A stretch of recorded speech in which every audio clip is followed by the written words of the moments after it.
দেখো বাইরে কত ভিড় আছে, এখানে পোলাও দিচ্ছে।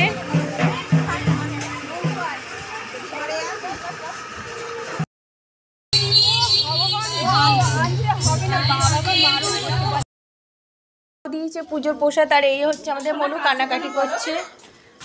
কোথায় এসেছি? খেতে পারিনি, দাঁড়াও এবার হাতটা ধুয়ে খাবো। সবাই লাইনে দাঁড়িয়ে পোলাও নিয়ে চলে আসলাম আমার জায়ের বাপের বাড়ি। তো দেখো মনো, কি হয়েছে তোমার? কাঁদছো কেন তুমি? মার কাছে যাবে?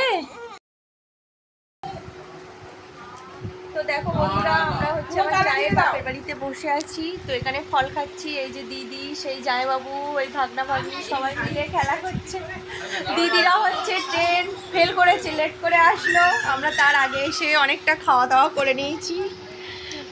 তো এরপরে আবার এখন ফল খাচ্ছি, এরপরে ভাত দেরি আছে, তো তখন আবার দেখাবো।